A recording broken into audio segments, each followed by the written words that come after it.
Just a reminder that this webinar will be recorded and the link to the recording will be posted on the Med Safety Exchange website about 1 week later.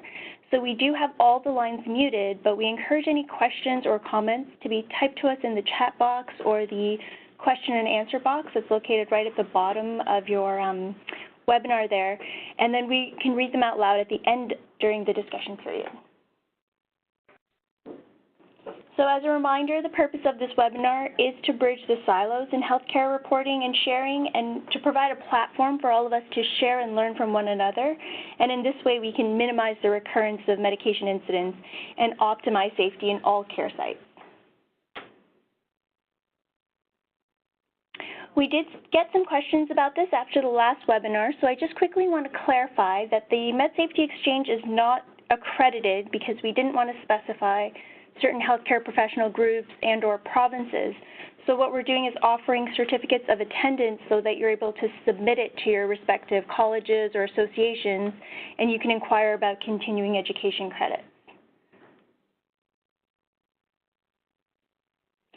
Now for today's overview, this webinar will have 2 medication incident analyses. So the first will look at an incident involving IV chemo preparation, and the second will look at how an over-reliance on technology contributed to an error going unrecognized. So this will be followed by the observatory with a new section on topics in med safety, and we'll start with definitions of harm, as well as an update by CPSI. Then we'll finish up with a discussion period where we read out your comments and we keep the learning going. Anonymity is still a choice for all those involved in the webinar, so I'll only introduce speakers briefly, and they can choose to share as much or as little as they'd like about themselves and or their practice site. I'd like to invite the first speaker to discuss an incident analysis involving sterile compounding of a chemo drug for a pediatric patient. Thank you, Amika. Hello, everyone. My name is Serge Maltais. I'm a Medication Safety Project Manager, and I'm based in Sherbrooke, Quebec. I'm pleased to be on the panel side today to share an event that occurred at our Oncology satellite pharmacy last March and how we analyzed it.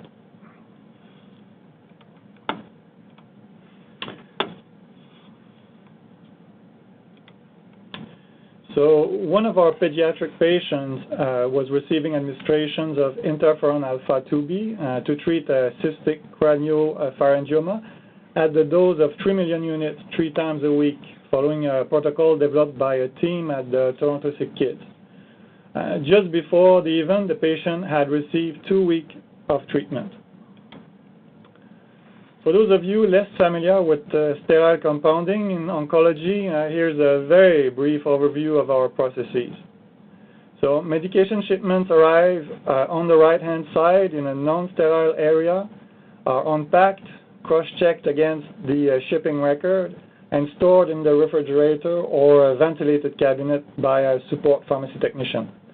Upon validation of a new prescription by the pharmacist on the left, the patient medication label is brought to the support pharmacy technician, who then selects the required medication and inserts them in the clean room pass-through. There, another support pharmacy technician brings the medication and material to the preparing pharmacy technician at the workbench. Medication is prepared, photos taken, and the products are left in the other pass-through for pharmacist verification and delivery. This slide is just to mention that the stock is resupplied automatically once the pharmacy technician has taken the inventory and entered it in the inventory management system. Purchasing only needs to press a key, and the orders are sent electronically to pre-selected providers based on the current contract. So the pharmacy technician cannot be sure exactly what the drug that she will receive will look like exactly, what presentation. On March 1st, a new shipment of Intron was received at the Oncology pharmacy in a ready-to-use liquid form instead of the lyophilized and diluent vials we were used to. The pharmacy technician, who was trained but relatively new to oncology, stored the vials with the powder and diluent vials that were stored all together in the same bin.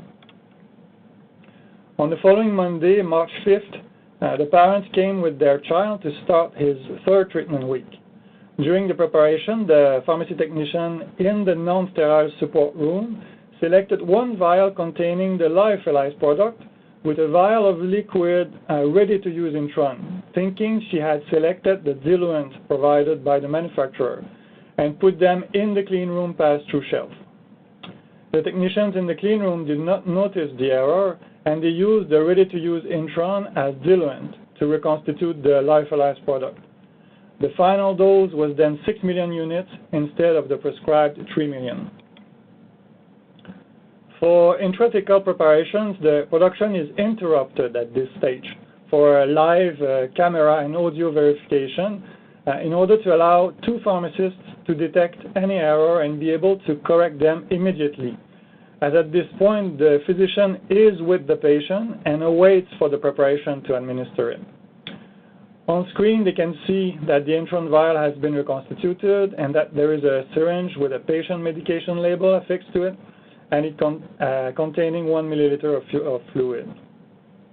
One pharmacist asked to see the diluent vials, as it didn't show on the screen, and the pharmacy technician though states she used the sterile water vial provided by the company and that she took a picture of it, so she would see it later during the verification. The first pharmacy then reports the elements of conversation she heard on the phone from the pharmacy technician to the second verifying pharmacist. Both can see then the photos afterward that were taken at different stages of the preparation. So you have one photo where you can see all vials used in order to see the label side and read the product characteristics, as well as the patient label. On another photo, they can see all vials used with the expiry date sides if it's not already visible. And then a syringe on another photo with the volume drawn with each vial, and the last photo with the syringe with final dose with the patient label. The vial used to reconstitute the medication has a commercial label with small print, which cannot be read on the photo. So the pharmacist considered asking the technician to bring her the vial that was used, but as she is very much aware that the patient, physician, and nurse are waiting to receive the treatment, she decided to let go. Once the verification is completed, including verification against the prescription, the pharmacist signed off the preparation, had it delivered, and the treatment was then administered. On the next Wednesday, the second dose of the week is prepared the same way without noticing the error, and again 6 million units of Intron is administered. On the Thursday, we received a new shipment of Intron, which is taken care of by an experienced pharmacy technician in oncology. Again, she finds in the box vials labeled Intron with a liquid content, the ready-to-use Intron. Believes it's the diluent, but she starts searching for the lyophilized vials that she's used to receive altogether. And that's when she realizes the error. At this time, the team believes the manufacturer had switched the vials from lyophilized to ready-to-use without notice, probably in relation to a drug shortage, as we used to have many. The physician is contacted the same day by the pharmacy to inform her about the event. The doctor decides to put the treatment on hold and call the parents for disclosure and scheduling a safety follow-up visit the next day. After examination, no side effects are noticed, and the treatment is resumed the next Monday as the patient still shows no sign of side effects. So we conducted the root cause analysis, and I will cover the 6 following main contributing factors out of the 13 that were identified by the team. Before, as I mentioned earlier, the staff believed the shipping of ready-to-use vial was the result of a drug shortage of the lyophilized medication. One of the preventive actions identified then was to contact the manufacturer to let them know about the event, which we did. The manufacturer told us, however, that they still maintain the 2 forms and that they ship what the clients are requesting. That's when we found out that what we had in our system was the ready-to-use vial, and that it had been switched from the lyophilized vial at the latest purchasing group contract renegotiation process. None of the oncology satellite pharmacy staff had been informed of the switch, and therefore were vulnerable to this type of error. As a preventive solution, we discussed the value of implementing a prospective risk analysis during a following each group purchasing contract renewal cycle. At this moment, it is really not clear if this recommendation is feasible, considering the volume of a product being reviewed and modifications requested. We realize the importance of including a risk assessment step in the process and will pursue the search for a practical solution. Also, the event analysis and recommendations were presented to the pharmacist and changed to powder to ready-to-use vial, also reported to the pharmacy technician. As I mentioned, the event was discussed with the manufacturer. Incidentally, they mentioned they would also consider differentiating the two forms. As you can see on these photos, the labeling of the powder form and liquid form vials are very similar, and we suggest that it might lead to the liquid ready-to-use presentation to be mistaken as the diluent, as both vials may give the impression to go along as a pair, the powder and the liquid. The third contributing factor identified is the fact that the 4-sliding door wide refrigerator has reached its capacity, which reduces the safety options. As the volume of patients keep increasing, we need to start thinking of expansion and along that augmenting the refrigerated storage capacity. Also, there was only one storage unit for Intron, as we still had many powder and diluent vials left and that we have another site that is using Intron. We decided to keep the ready-to-use vials at the Oncology satellite pharmacy and the powder and diluent vials at the other site. We also divided the storage for Intron vials in 2 units, one for the powder and diluent vial together, and one for the ready-to-use vials, both with identification and warning labels. This is a storage bin at the Oncology pharmacy with only the ready-to-use vials at the front and an empty storage unit behind for the powder and diluent vials that have been regrouped at the only other facility using it. So on the labels you can read, like from front to back, 2 possible presentations for Intron and then warning at the bottom. In the middle we can read warning, Intron liquid, no dilution required, and at the back risks, as there are 2 forms, Intron powder, diluent provided. The analysis team recommended also the introduction of barcode identification at product selection instead of manual identification. As you can see or cannot see on this photo of the ready-to-use vial, the camera resolution is not sufficient to read the small print label on the picture taken for verification. And therefore, we have recommended to upgrade the system in order to be able to read even this small print. And last news, it was it was in place but being tested right now. And finally, the analysis made us realize that the 2 pharmacist verification was actually not as effective and efficient as it could be, since there were bias introduced in the process, example like verbal description, sharing of information, and reporting phone conversation. Therefore, the live camera verification with the 2 pharmacists was replaced by a physical product selection verification by 1 pharmacist just before the medications are introduced in the clean room for preparation. And we keep the regular independent pharmacists double check with the photos. So that's it. Thank you. Thank you very much for sharing that incident with us. The confirmation bias, when we see what we expect to see, is so evident in this case. And it's so easy for a diluent to look like a ready-to-use product when everything is in similar vials. And, of course, with all compounding, everything looks the same. So once it's all mixed in the bag, there's really no way to tell how much of anything is in there.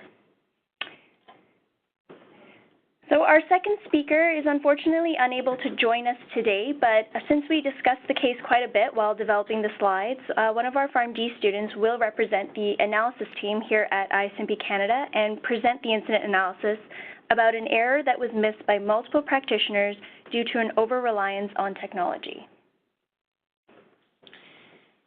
Thank you. So as a bit of background, The hospital where the incident occurred began fully using an integrated electronic health record in May of 2014. This features computerized physician order entry, pharmacist verification of every medication order, barcode labeling of medication, and a closed-loop medication administration system.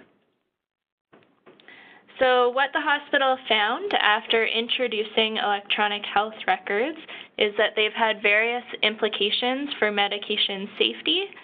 In terms of improvements, some errors no longer occur and some errors have decreased in frequency. However, they've noticed some limitations in that some totally new errors come with the electronic health record, and these may stem from an over-reliance on barcode scanning of medication. As well, they've found that some errors are very difficult to detect. So in this incident report that was detected by a nurse and submitted to ISMP, the nurse identified that the pharmacy had dispensed pre-filled syringes of tinzaparin 14,000 international units instead of the ordered 16,000 international units. The nurse had scanned the barcode on the pre-filled syringe without any error alert. However, the nurse observed that the dose on the syringe was different from the ordered dose. So to examine the flow of the medication through the hospital, first it would involve the initial prescribing via computerized physician order entry, then pharmacist verification, followed by dispensing, and finally administration. On the left of the screen, you can also see the Swiss cheese model of safety incidents. So although barriers like electronic health records may be in place to prevent medication incidents, each barrier has unintended weaknesses or holes. So we'll now explore the medication flow in more detail and identify some possible weaknesses in the electronic health record that may have contributed to this incident. So the first step involves the hospitalist searching for tinzaparin and selecting the appropriate dose. You can see that the 16,000 international units pre-filled syringe popped up when they searched for tinzaparin, and this was the one that was selected. The hospitalist then has the option to change the order details if needed. And a good system feature is that the prescriber must include the indication for the medication to facilitate pharmacist verification of the dose. So the order then moves to the pharmacist for verification. The pharmacist will click on the new order and the manual product selection screen pops up. So this means that the computer system did not automatically assign a product to the order.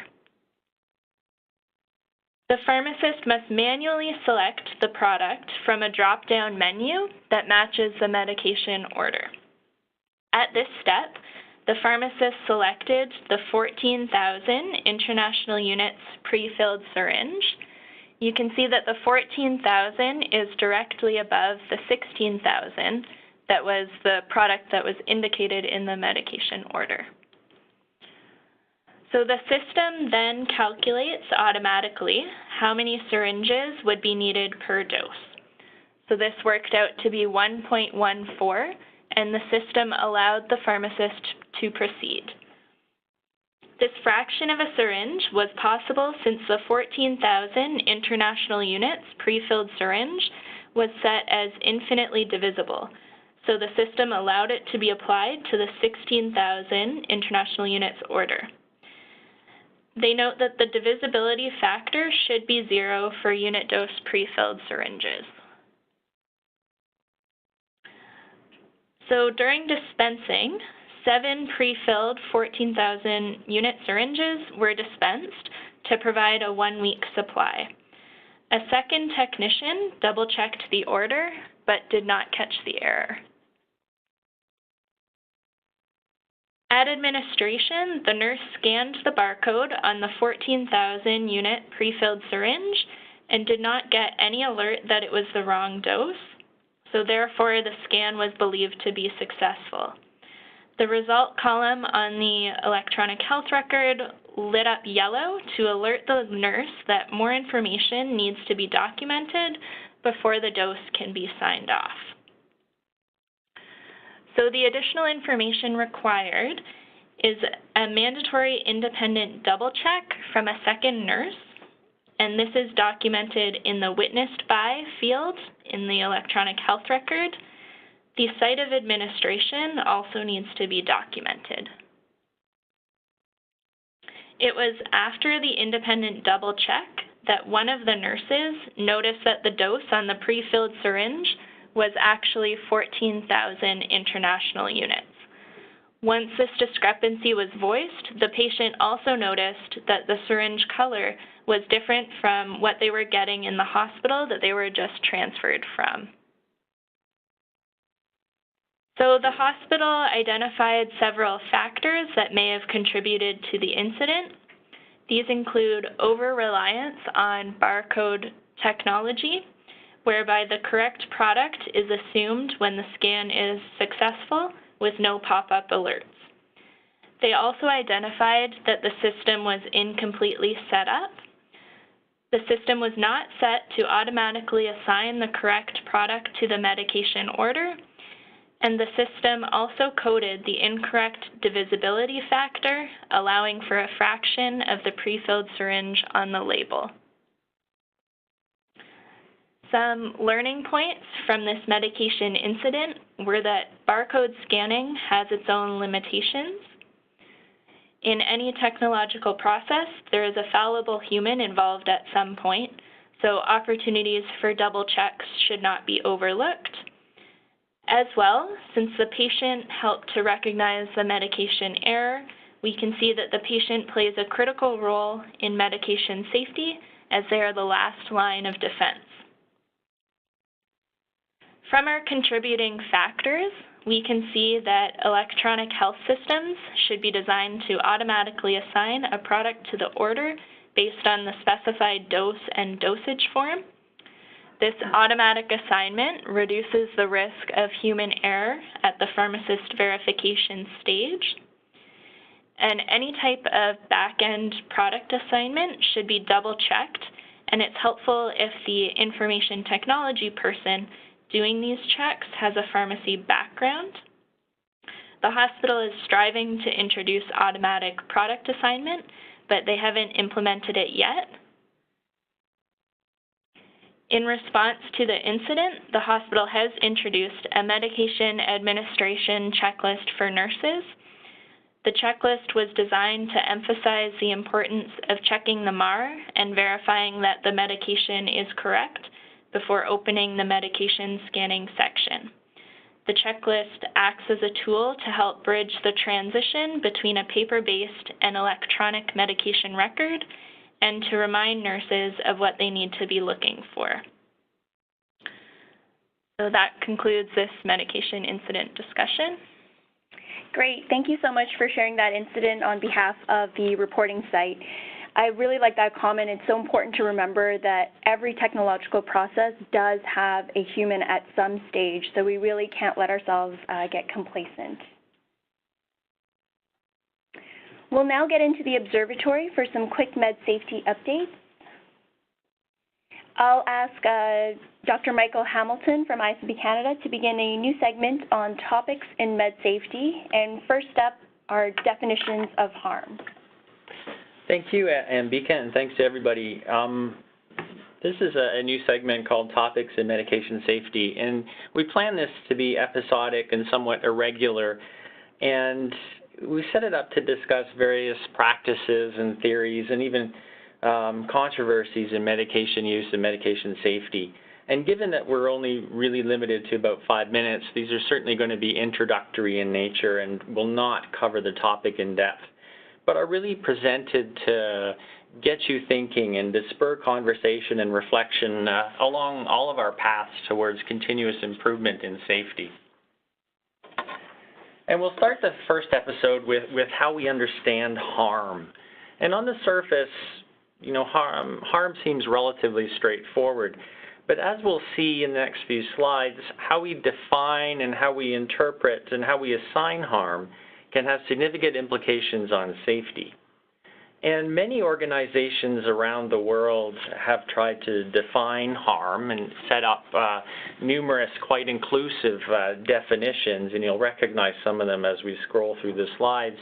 And a lot of these are really set to the realization that there are different degrees and intensities of harm that may need to be approached differently.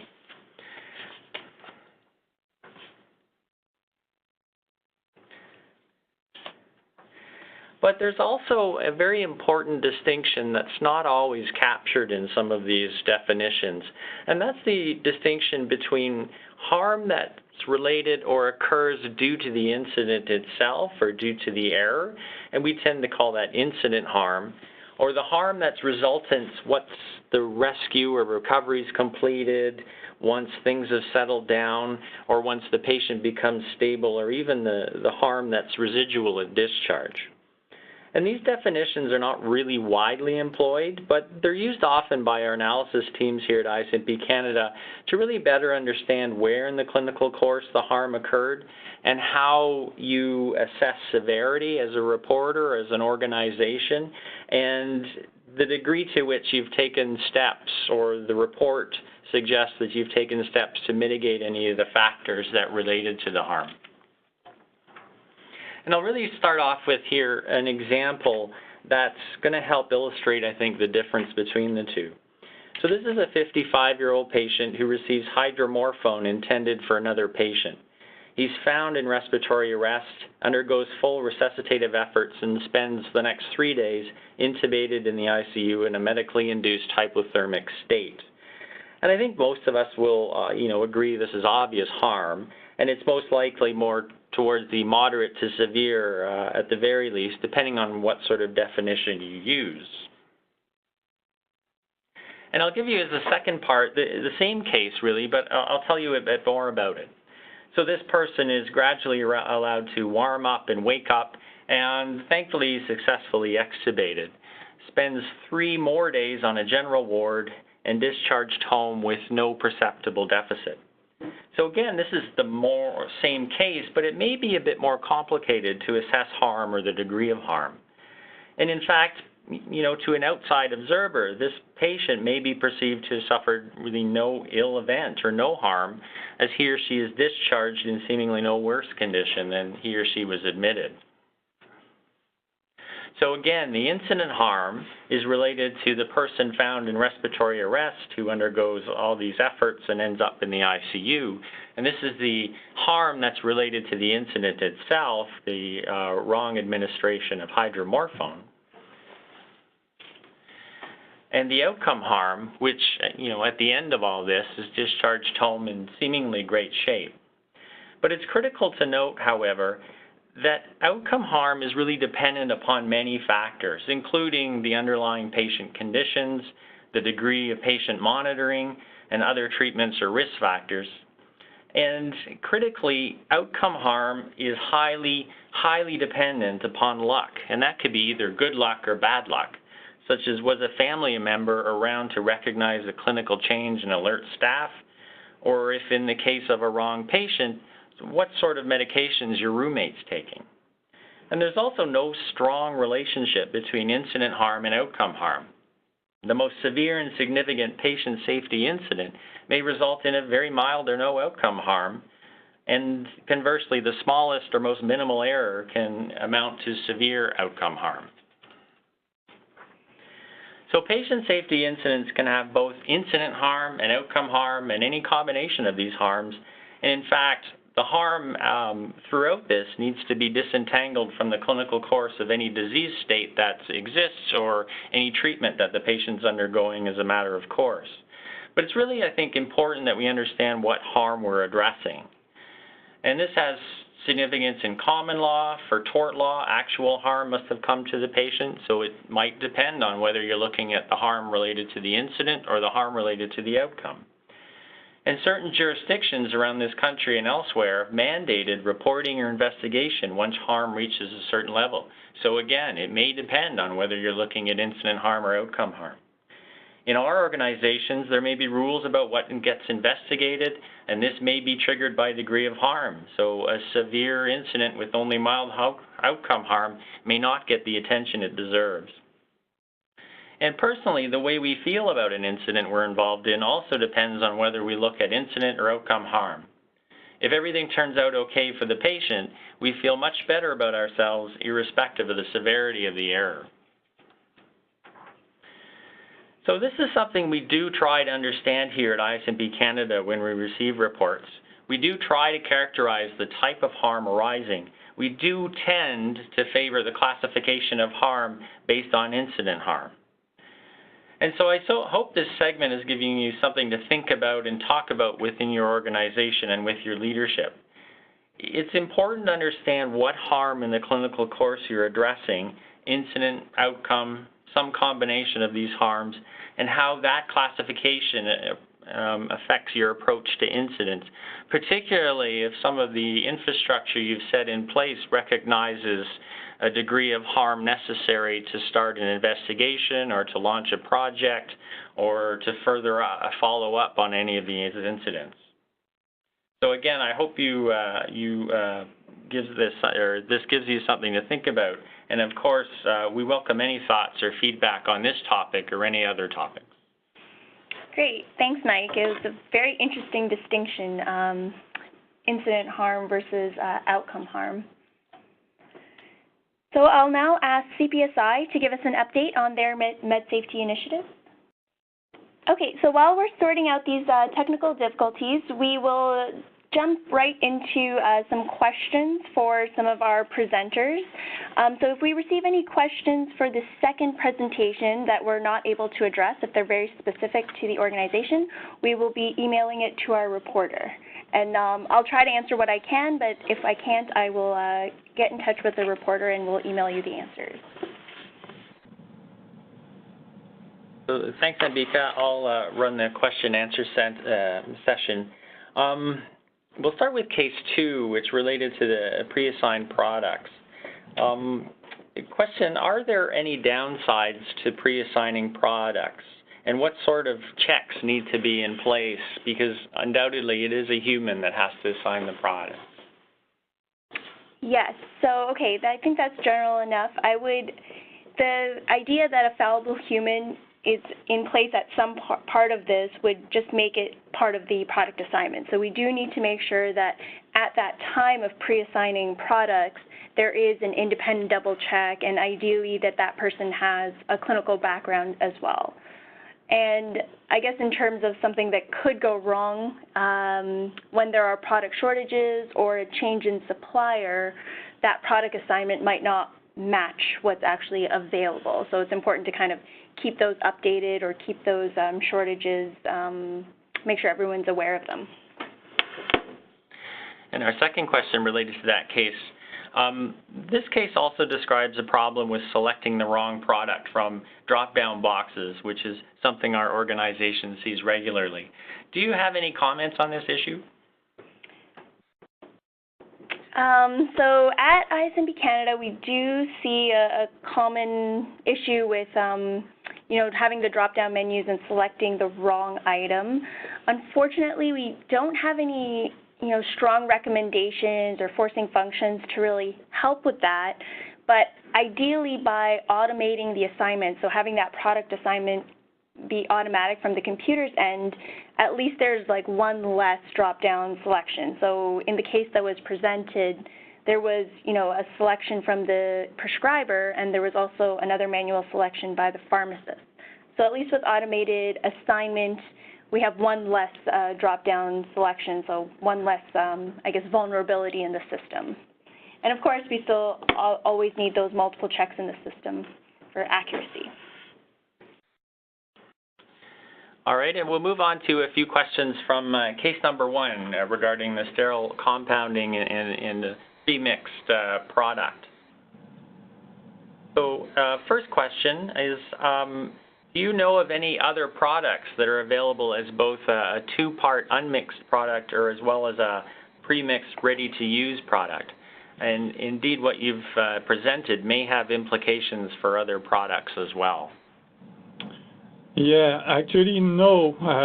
We're not aware of it. It's not impossible that there is also other products that exist in those two presentations, but no, not aware of any. And I'll add to that, if anyone does know of any such product, please enter that into the chat box and we can follow up. Our second question about your case is, would it be easier or is it possible to restrict the supply of one drug or another to one type of product, either the premixed or the unmixed? Yeah, it's a good question. It may look like we were maintaining the two presentations, but actually, until this even happened, we had no clue that the ready-to-use presentation existed. So we had a bit more of the powder and diluent presentation that was left from other cases, but since we're not using it very much, then they were just left there in the bins until there was another case. But for now, we only have one presentation in our contract. So. And the third question is, you've outlined some problems when pharmacists are not part of the purchasing structure in the hospital. Do you think that there should be a bigger role for pharmacists and pharmacy techs who work clinically in these purchasing decisions? Well, it's also a good question.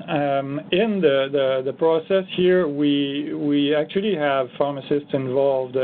We have one pharmacist who actually is delegated to mandate the purchasing group, and this actually occurs during a 2-day sort of marathon even where. There's 4,000 line items that are being reviewed to say, okay, what do we do with this one and that one? Are we switching? What are other availabilities we have? What cheaper one? Whatever. So it's intense, and it seems that from a practical point of view, and there's also pharmacists from the purchasing group also, and it seems like. From a practical point of view, difficult to envision how we could actually do this work with that volume of product. But probably since this happened, I mean, we'll keep talking about this, but there's probably a ways to get listings of, what finally ended up on the contract versus what was there before. And then we do a line-by-line analysis, even if it takes the time it takes. Great, thank you, Serge. I do want to mention, I do see some comments coming in that some of the vaccines are available as 2 parts as well as one, such as the meningococcal. So thank you for sharing those with us. Mm-hmm. I do have a couple of questions that have come in regarding the definitions of harm, so I'll just ask that of you, Mike. So do you at ISMP Canada have suggested definitions of harm and severity? Thank you. We do typically use the National Coordinating Council for Medication Error Reporting and Prevention, which is abbreviated NCCMERP. However, we do recognize that there are many different definitions and gradations of severity, and even within the reporting programs that we're exposed to, we do sort of see many different ways. Most of these are overlapping to a degree or other, and I just want to point out as I answer this that the NCCMERP, they have a website, and there are a number of resources there related to understanding errors, and they do have an algorithm to help assess severity based on their definition, and I think things like algorithms can be quite helpful here as well. So I will be sure to add that to the resource list at the end of the webinar. Great, thank you. And I do see one more question. What do you see through incident reports that make this an issue? Well, we always do support reporters assigning their own degree of harm when they're reporting. So they're the bystander, and they have the most sense of what the incident was about. So we do support them assigning their own degree of harm. However, we often do get case reports or incident reports where the harm is assigned as maybe mild or no harm, but when clearly the incident harm required significant intervention. So the patient safety incident itself did require, some degree of intensive care unit stay or intubation or other interventions sort of beyond what the typical scope for that patient with that disease would require. And it's our fear that because the patient is discharged with, mild or no harm or mild or no injury, that will minimize the importance of the incident, and then any vulnerability that caused this incident will not be suitably addressed. Okay, great. Thank you, Mike. So I think we've corrected that technical issue. I'm just going to backtrack a little bit and have CPSI give us a quick update. Great, thank you, Ambika, and my apologies for the audio issues. If you could go to the next slide, Ambika, for me, please. I just want to highlight one of the courses that CPSI and Healthcare Can are running again this year, June 3rd until the 6th in Ottawa, or online. It's the Canadian Patient Safety Officer course. And it's supported by a number of experts across Canada and internationally. It's intended for healthcare professionals and leaders all across Canada, including officers, clinical managers, nurses, physicians, educators, allied health professionals, from acute care, long-term care, community care, basically anywhere in the health system. And it's available in 2 delivery models in person. It's a full 4 days. It's an excellent set of speakers and curriculum, or online as well if there's any issues with travel or anything like that. In both options, you get the same amount of content, a lot of interaction with each other, the expert coaches, and some of the things you'll learn at the course is tools and techniques to develop a patient safety strategy and program for your site. How to effectively recognize system-induced incidents, recognize human factors related to patient safety, such as non-technical skills or fatigue. You can understand high-risk clinical processes, develop strategies to influence and enhance culture, and develop skills to foster communication, teamwork, and organizational culture. And then to cap the whole course off, you get the opportunity to develop a patient safety project proposal that you can implement within your facility, and then throughout the following year you can interact with other people in the course and then some coaches too to help you accomplish that goal. Next slide, please. And then coming soon, so some of the work that ISMP Canada and CPSI has been doing is we will be launching a medication safety self-assessment in the spring, and we're calling on teams from hospitals, ambulatory care centers, and long-term care facilities to pilot this new assessment. So the assessment will highlight and focus on the 5 pharmaceutical events included in the Never Events for Hospitals in Canada report. So these events include wrong route administration of chemotherapy agents, IV administration of concentrated potassium, inadvertent injection of epinephrine, overdose by hydromorphone by administration of a higher concentration solution, and neuromuscular blockade without sedation. So the pilot is set up to run from December 1st to the end of January 2019, and we're looking for these pilot sites really for your feedback and your assessment on how it looks, how it feels, how you can utilize it potentially before the official launch in spring of 2019. The details and registration, it is no cost, and the details are coming soon to the ISMP Canada and CPSI websites. You can expect that next week. And we'd really appreciate and encourage you to sign up. It shouldn't take more than a couple hours or with your team to do and assess, and then once we get some feedback from everyone on the line and some teams across Canada, we'll revise that and make sure it's up to speed for the spring launch. And that's it. Back to you. Thanks, Ambika. Great. Thank you, Steve. Actually, if you could just stay on the line. We've had a couple people just want to ask about the Patient Safety Officer course.